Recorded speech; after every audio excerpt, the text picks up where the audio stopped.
Olá, você que nos acompanha, seja bem-vindo e bem-vinda ao Olhar Crítico, um programa de extensão e pesquisa sobre jornalismo e cultura na vida social, feito pelo Centro de Crítica da Mídia e a pós-graduação em comunicação da PUC Minas. Meu nome é Hércio Sena e eu estou acompanhado pela professora e pesquisadora Nara Scabin. Olá, Nara. Olá, Hércio. Olá, Zé. Olá, pessoal de casa. E também estou acompanhado pelo professor e jornalista José Milton Santos. Olá, Zé. Olá, Hércio. Olá, Nara. E olá, telespectadores.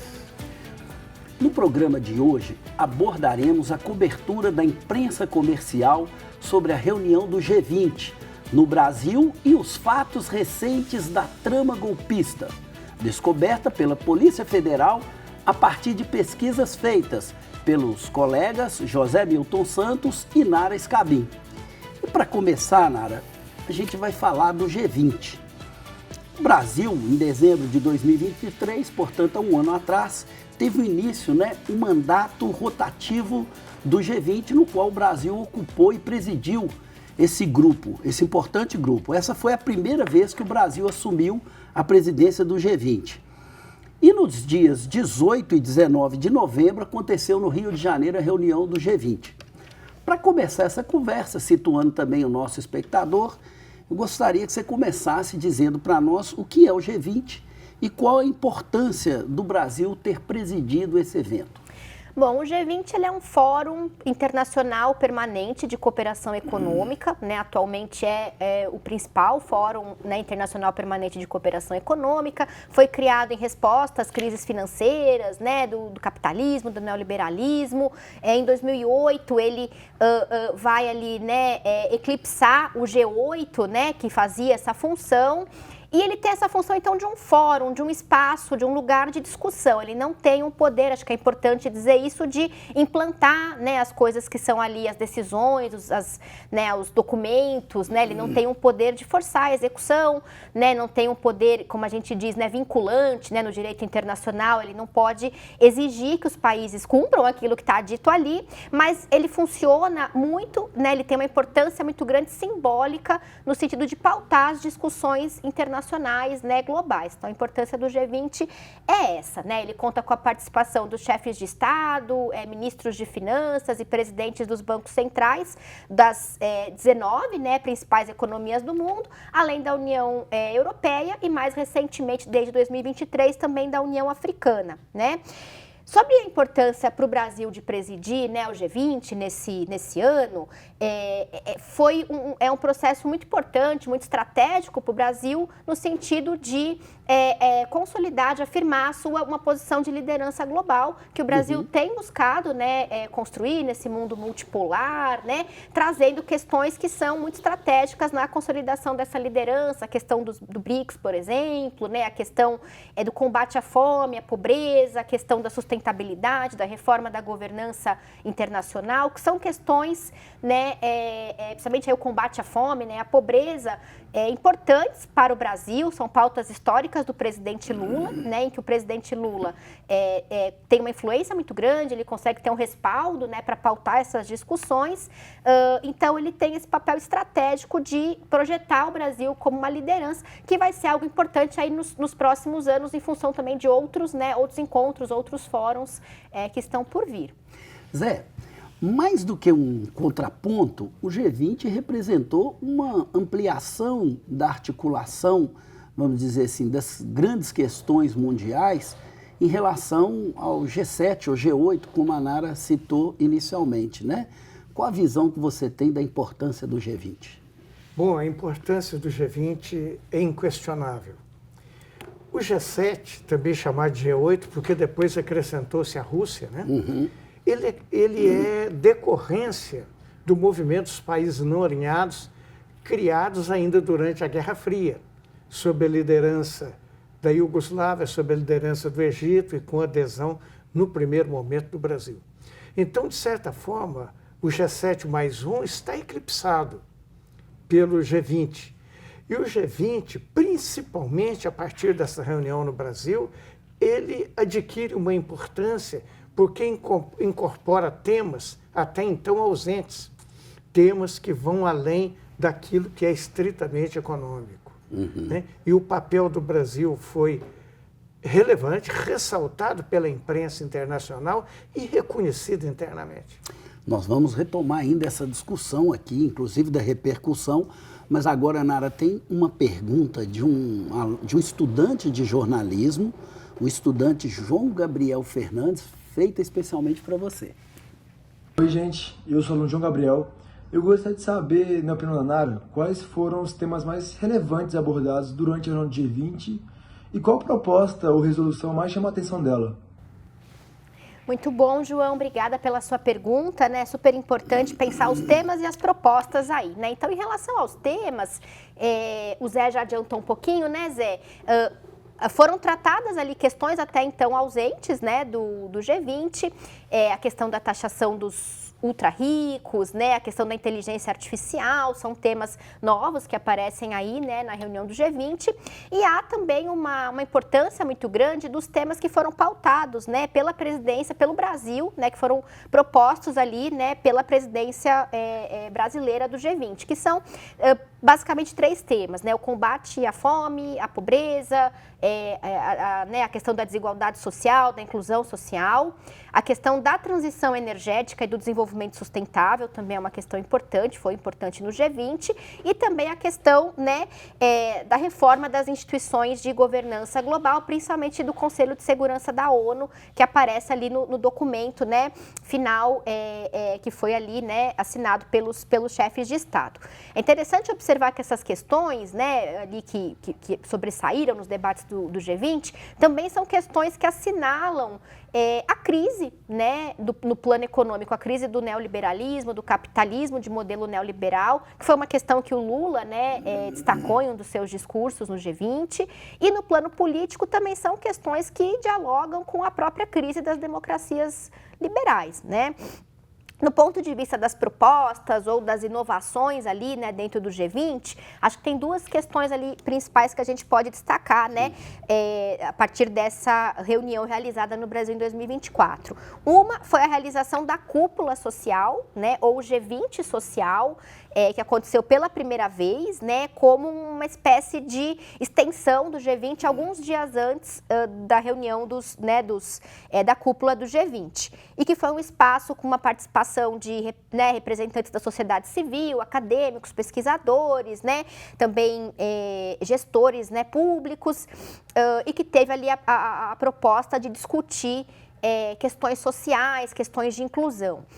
Então, foi um espaço um pouco mais democrático ali, né, no âmbito ali do G20. E também, né, aí como principal legado, talvez, da reunião do G20, né, como principal proposta, de fato, foi a criação da Aliança Global contra a Fome e a Pobreza, né, que foi proposta pelo Brasil, né, a partir aí da atuação da liderança do presidente Lula, e que é um pacto, né, uma espécie ali de compromisso de erradicar a fome no mundo até 2030. E aproveitando esse gancho que você está colocando aí, não só os principais aspectos que foram tratados e tal, mas você mencionou aí a importância da articulação e da participação do presidente Lula. Como isso foi visto e relatado pela grande imprensa?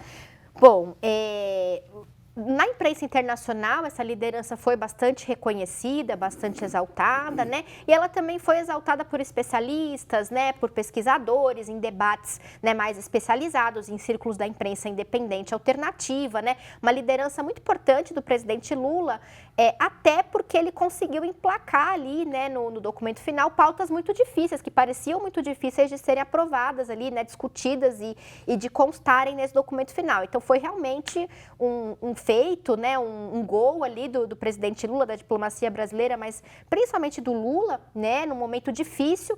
Pode ser que a eleição do Trump tenha até ajudado um pouco ali, né, algumas dessas pautas serem colocadas, incluídas ali, então foi uma atuação bastante importante, né?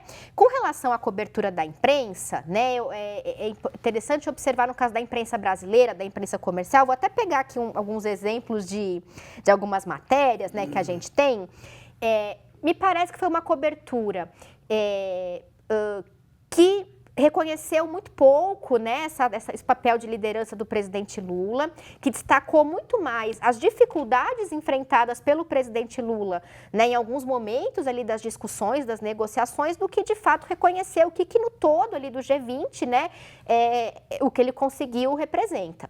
Então, eu acho que é uma cobertura, né, como a gente tem acompanhado aí, que tem até um certo viralatismo, assim, no sentido de colocar o Brasil numa posição de, olha, desagradou a União Europeia, né, desagradou alguns líderes, né, então tem um pouco esse caráter, assim, né, eu acho que é uma cobertura também, eu fiz um levantamento aqui para o nosso programa, na Folha e no Estadão, principalmente, né, ela é uma cobertura, e até mais na Folha, isso que é curioso, que tem um caráter até, de certa maneira, de penalizar ou de representar como algo negativo procedimentos ali próprios, típicos da negociação do G20. Claro que o presidente Lula vai negociar, claro que o presidente Lula vai tentar, né? E isso é ter liderança, assim, isso é tratado de uma maneira muito negativa. Só para citar aqui alguns exemplos, né? Tem ali uma matéria que saiu na Folha de São Paulo no dia 19 de novembro, que tem como título, né? Nos últimos minutos, Operação Fato Consumado garantiu chancela da declaração do G20.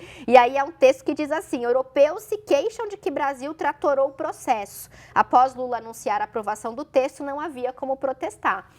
Né? Então tem aí um pouco essas questões. Se a gente olha a BBC News Brasil, por exemplo, que é um veículo da mídia independente no Brasil, no mesmo dia 19 de novembro saiu uma matéria, né, que dizia assim: após muita negociação e momentos de apreensão, o Brasil completou um ano bem sucedido na presidência do G20, outro olhar, né, com uma declaração consensual na cúpula de líderes, isso é importante, foi consensual, até o Milei, né, assinou, que, né, na cúpula de líderes, que se encerra nesta terça-feira, avaliam analistas de política externa ouvidos pela BBC News Brasil.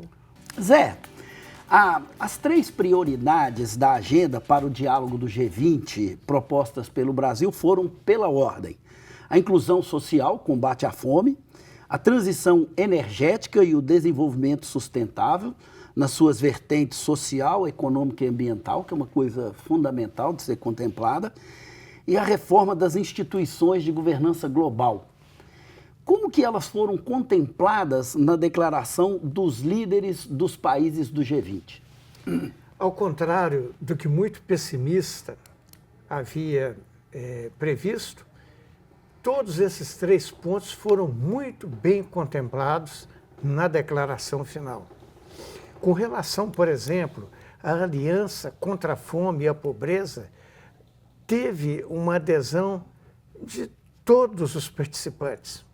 E não eram só os representantes dos países da União Europeia e da União Africana, não, foram 168 países representados, muito como observadores. Então, nós vemos, por exemplo, que com relação à questão energética, o Brasil tem moral para propor, porque 70% das fontes de energia no Brasil são fontes limpas.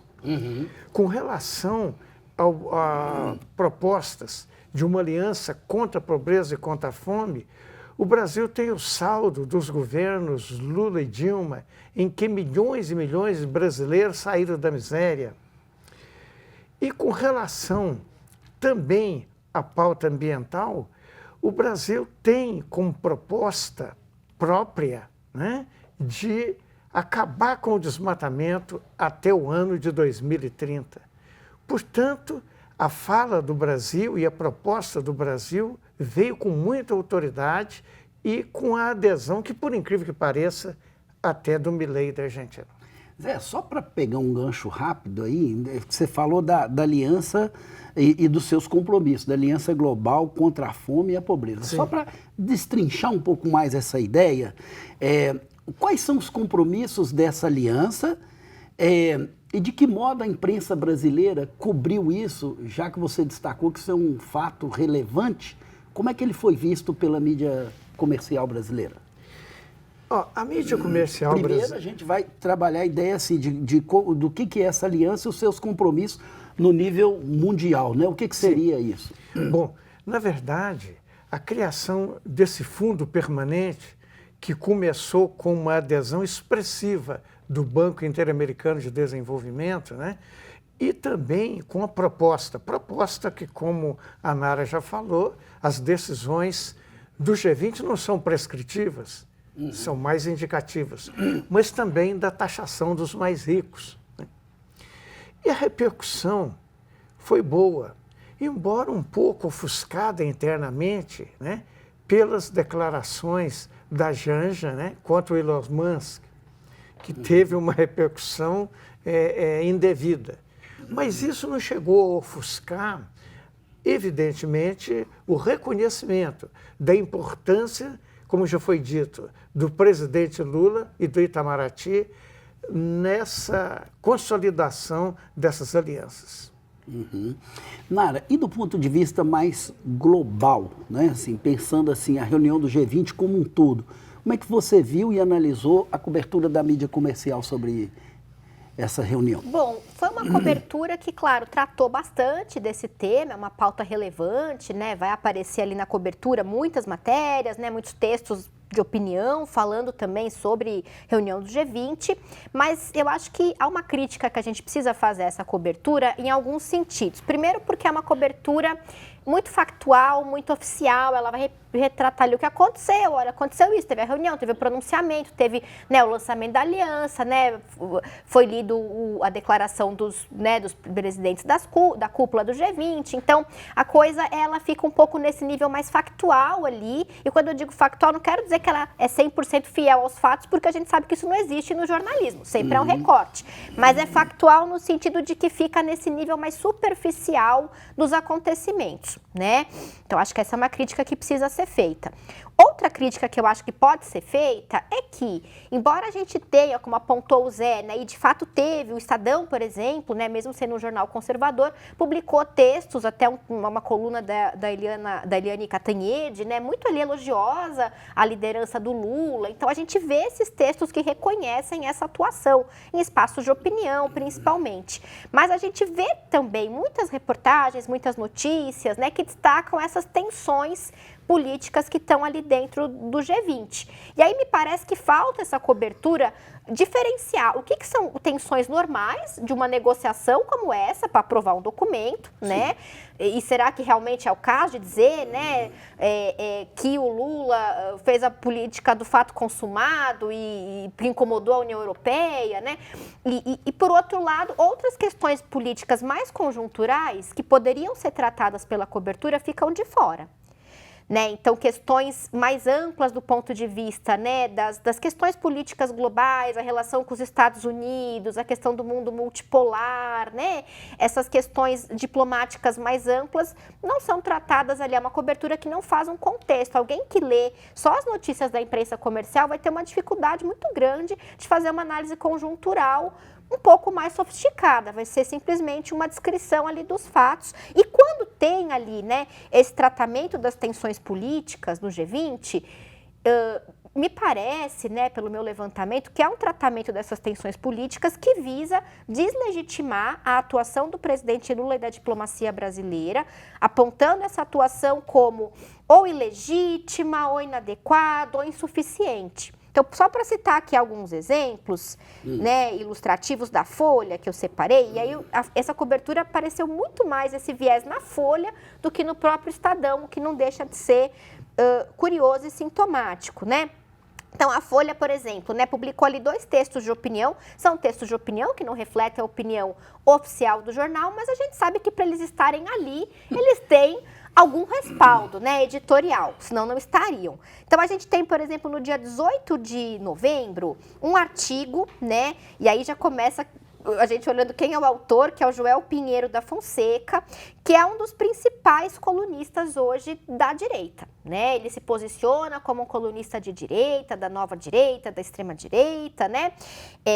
Dentro da imprensa comercial, tá ali também na Globo News, e o texto dele tem como título: "Não adiantam lindos manifestos globais se a própria legitimidade do G20 está em xeque". Então ele faz uma crítica à direita, né? Bastante à direita ao G20, criticando essa essa questão aí do globalismo, né? O que a extrema-direita chama de globalismo, que o Milei disse que é socialismo, essa coisa toda. E um outro exemplo, só também aqui pontualmente, no dia 19 de novembro, na coluna Painel, né, do Fábio Zanini, saiu o texto: Maduro diz que Venezuela vai aderir a pacto contra a fome proposto por Lula.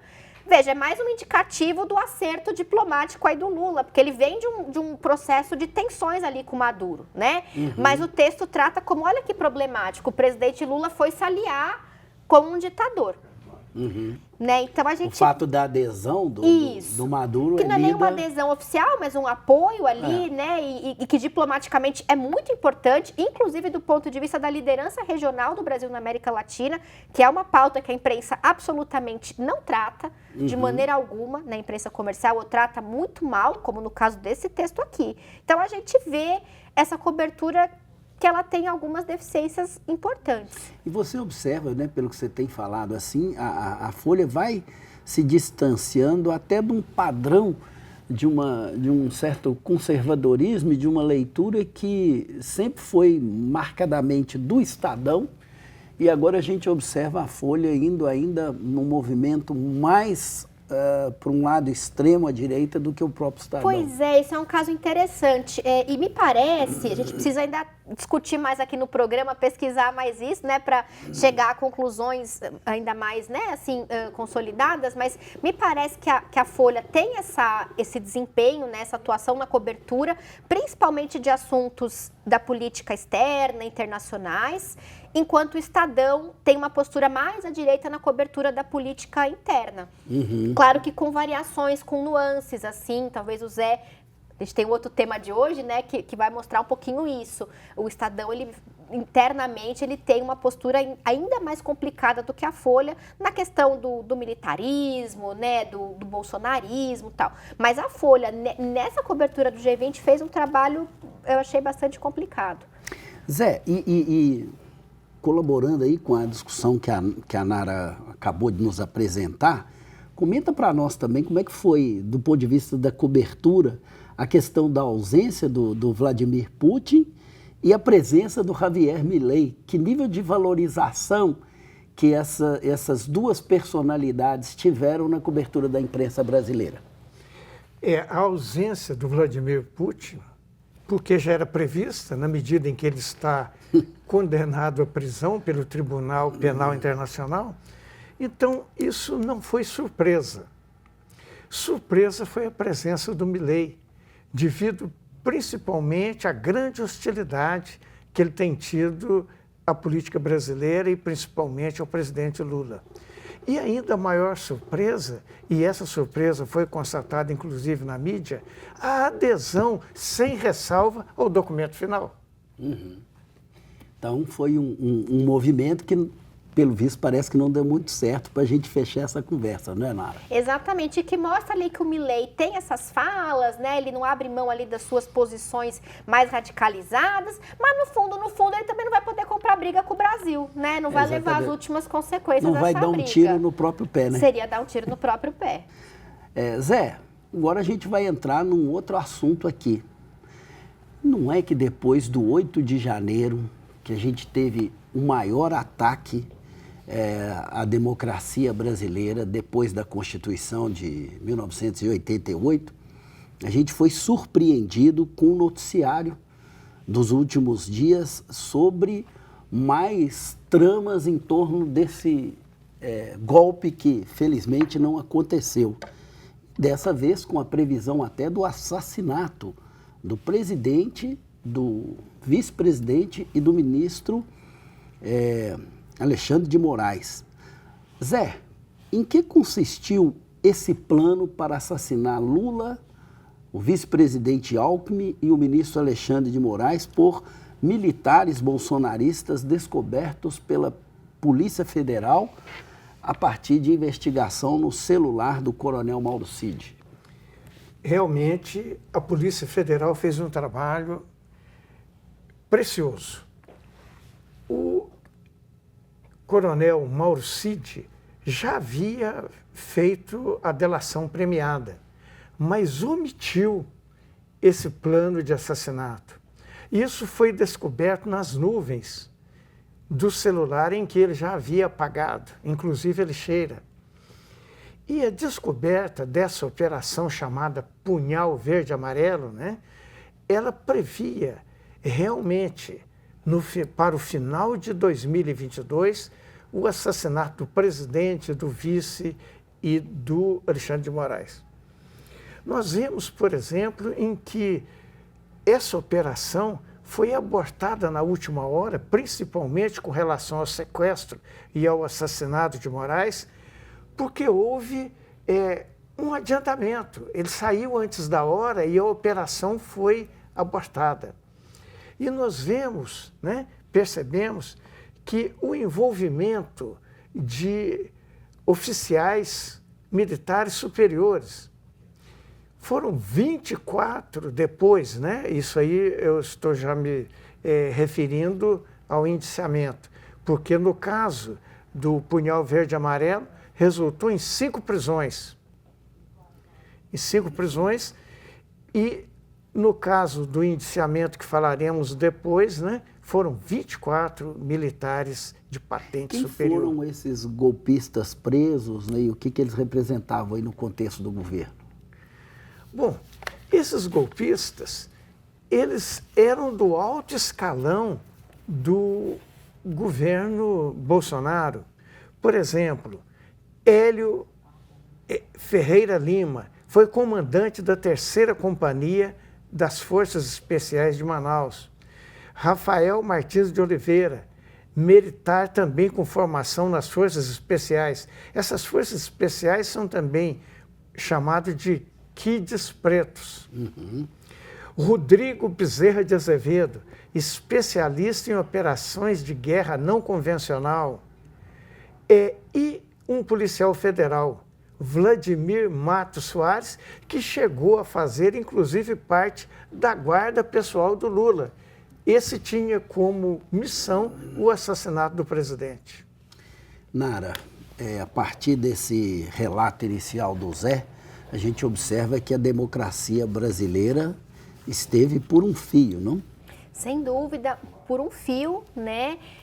Com um envolvimento muito significativo dos militares, do Exército. Eu acho que esse é um ponto que, até agora, eu acho que, né, essas últimas revelações da Polícia Federal marcam um ponto de ruptura, né, no debate, ou pelo menos tem que marcar um ponto de ruptura no debate sobre o que foi o 8 de janeiro, o golpismo, as ameaças à democracia, não foram alguns poucos militares envolvidos e a maioria foi legalista, né?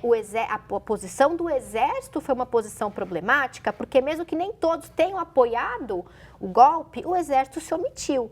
Muitos se omitiram, muitos sabiam, né, e foram pressionados a aderir ao golpe, não aderiram, talvez, ou por convicções pessoais, ou por ver que não havia uma conjuntura favorável, inclusive internacional, na época com o Biden, né, se fosse o Trump seria outra coisa, mas se omitiram.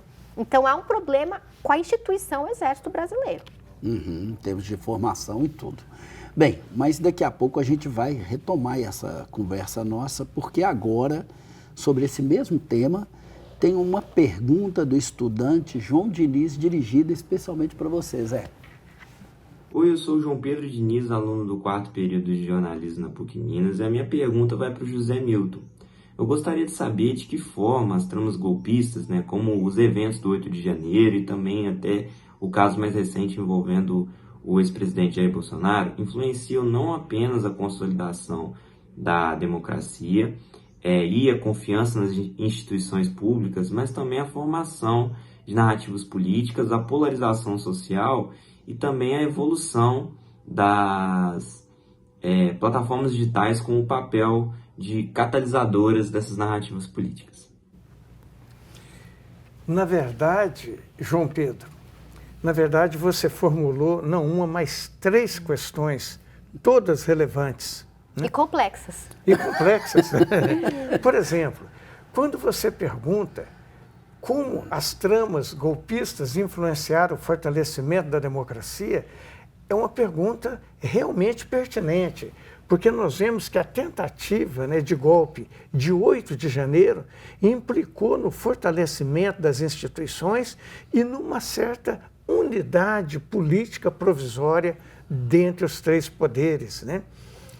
E de que modo a sua criação foi descoberta pela imprensa brasileira? Na verdade, não foi a imprensa brasileira que descobriu. Na verdade, tem sido principalmente a Polícia Federal. E nós vemos o seguinte, né? A Nara já falou da omissão dos comandos do Exército com relação a essa trama. Eu diria que não foi omissão, foi apoio, porque no país inteiro os chefes militares apoiaram os acampamentos na frente dos quartéis. Era um dos eixos, inclusive, da trama golpista. Exatamente, isso era parte da trama golpista. Tanto assim que esses oficiais frequentavam e, de certa forma, orientavam a ação dos golpistas acampados, né? Então, portanto, não foi bem uma descoberta da imprensa. A imprensa apenas deu, na época, com relação ao 8 de janeiro, e agora uma boa cobertura. E, por fim, você pergunta a formação das narrativas políticas na polarização social. Eu acho que essa polarização de que a imprensa sempre trata, não é bem uma polarização, é um ataque da ultradireita através das plataformas sociais. As plataformas sociais, não só no Brasil, no mundo inteiro, têm sido um instrumento privilegiado das tramas golpistas, do fortalecimento da ultradireita e da propagação do pensamento fascista. Então, elas não são catalisadoras apenas dessas chamadas narrativas, elas são as principais propulsoras das narrativas, entre aspas, da ultradireita. Nara, comentando aí essa questão do papel das plataformas sociais, a gente observa então que mais do que aprender a lidar com elas, se defender até politicamente dentro delas, existe aí uma questão de natureza da finalidade delas. Elas são essencialmente comprometidas com esse projeto golpista da extrema-direita no mundo. Haja vista a polêmica que nós já discutimos aqui com Elon Musk, né? E como que ele também continua sendo um agente desse processo. Inclusive, se vendo no direito, como ele fez aí no próprio G20, né?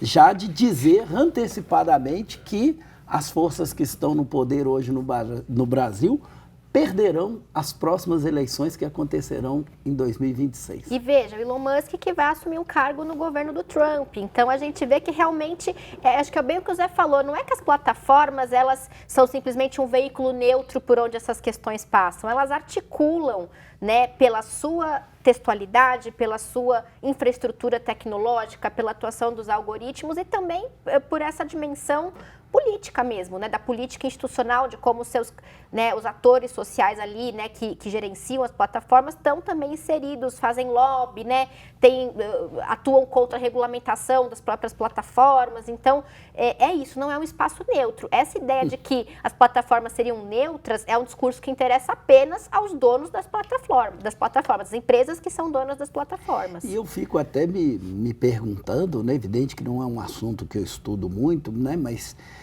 chamá-las de plataformas também é colocá-las nesse lugar de uma certa, assim, da disposição pública do debate. Precisamente. Sendo que, na realidade, o que a gente observa é que isso não ocorre. Fica parecendo apenas que é uma deficiência dos grupos de esquerda ou dos grupos democráticos que não conseguem ser tão bons quanto os grupos de extrema-direita na utilização desses lugares, desse novo locus de debate público.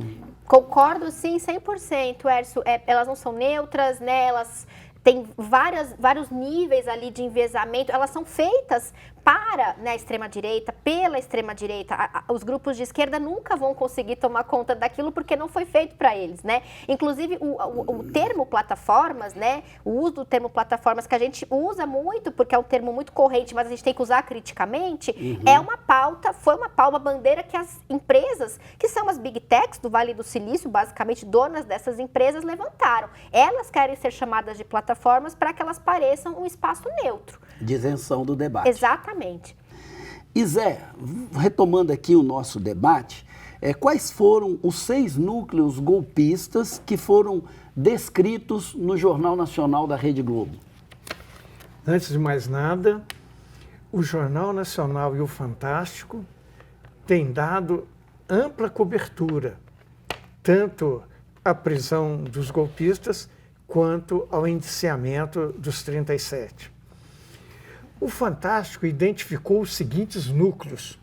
O núcleo de desinformação, responsável por disseminar informações falsas sobre o sistema eleitoral do país. Aí esse núcleo apenas deu continuidade àquilo que já vinha sendo feito pelo auto-intitulado Gabinete do Ódio. O de incitação para que outros militares aderissem à trama golpista, valendo da pressão e assédio, da ridicularização e ameaças aos que não aderiram. O jurídico, com alguns juristas expressivos, elaborando e tentando justificar o poder moderador das Forças Armadas. Moderador, vamos traduzir por golpista. O núcleo de apoio às ações golpistas, responsável por manter as manifestações antidemocráticas em frente aos quartéis. O grupo de inteligência paralela, dedicado a coletar informações que pudesse auxiliar Bolsonaro na consumação do golpe, né? E aí o papel destacado da chamada ABIN paralela, que operava com equipamentos israelenses. E uma frente mais estratégica, dedicada à articulação entre os núcleos conspiradores, formada por oficiais de alta patente e que se valiam de seus cargos para conseguir articular e conseguir adesão para o golpe. Para fechar esse debate, porque a gente ainda tem a dica cultural, eu gostaria que você então falasse aí para a gente sobre a questão da cobertura da mídia, sobre o indiciamento do Bolsonaro e dos 35, né, comparsas desse golpe, e ainda a repercussão desse plano na mídia brasileira, mas também na mídia internacional. Sim, realmente a repercussão foi grande. E, na verdade, todos os principais jornais, rádios e veículos de televisão deram uma repercussão. O Jornal Globo e a TV Globo é que dedicaram maior espaço e maior tempo a isso. Por exemplo, o Fantástico, do último domingo, no dia 24, dedicou 17 minutos e revelou vários áudios inéditos, enquanto a outra revista semanal, Domingo Espetacular da Record, dedicou apenas 9 minutos ao tema.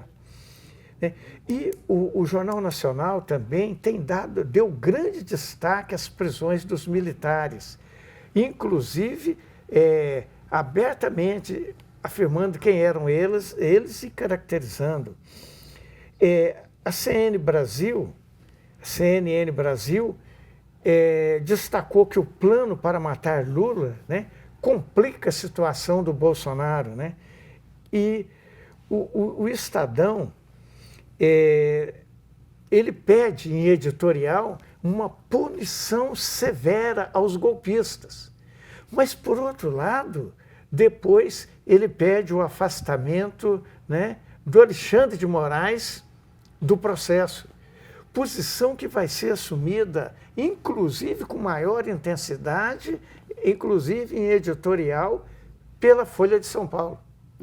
A Folha de São Paulo não só não pede punição, como pede o afastamento do ministro Alexandre de Moraes, dizendo que ele, como vítima, não poderia ser juiz. Quando, na verdade, o processo não é sobre a tentativa de homicídio. O processo foi de atentado contra a democracia e da formação de quadrilha. Essas foram as justificativas para as prisões. Portanto, o argumento usado por esses veículos contra Alexandre de Moraes não tem fundamento nos autos. Bom, então, seguramente os desdobramentos desses fatos vão gerar outras questões que certamente futuramente deverão voltar aqui no nosso debate. E agora a gente vai dar um tempo com essa discussão, porque a gente vai para a nossa dica cultural.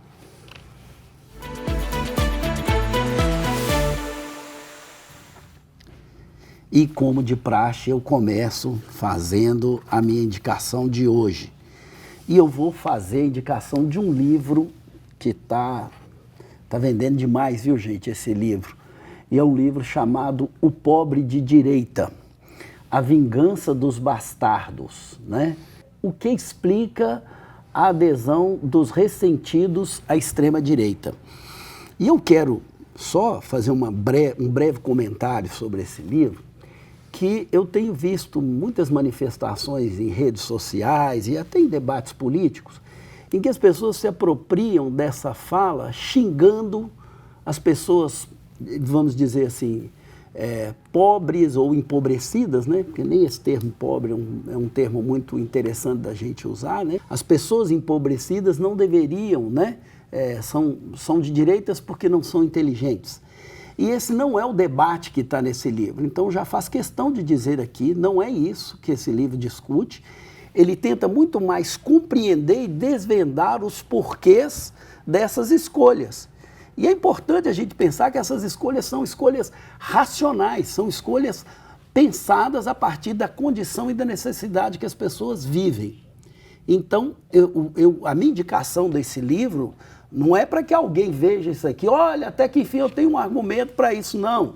Não é um argumento para combater, é um argumento para entender essa posição e essa realidade. Nara, o que você trouxe para a gente de dica cultural? Bom, também trouxe uma obra cultural de grande repercussão, né, que é o filme Ainda Estou Aqui, provavelmente todo mundo... Muito lindo esse filme. Né, maravilhoso, já ouviu falar, ou assistiu, ou acompanhou pela repercussão, tá nos cinemas, né, um filme de 2024, brasileiro, dirigido pelo Walter Salles, com a atriz Fernanda Torres, interpretando o papel da personagem principal, que é a Eunice Paiva, né, que foi esposa do ex-deputado federal Rubens Paiva, preso, sequestrado, torturado e morto pela ditadura brasileira, empresarial militar brasileira, né?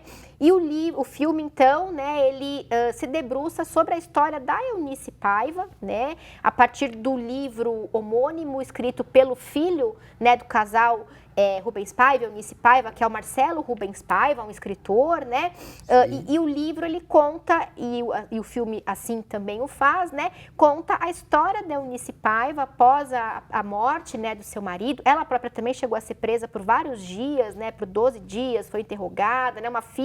Uma das filhas deles também ficou presa há menos tempo, mas também chegou a ser levada, né? Então, o livro conta esse processo pelo qual Eunice Paiva, após a perda, né, a morte, o assassinato do seu marido, se tornou uma das principais ativistas brasileiras, né, na luta pelos direitos humanos das vítimas da ditadura. Então, também é uma indicação que conversa com as dicas que o Zé tem dado, né, no sentido de se pensar o que foi a ditadura brasileira. Fica a dica aí para todos, vale muito a pena.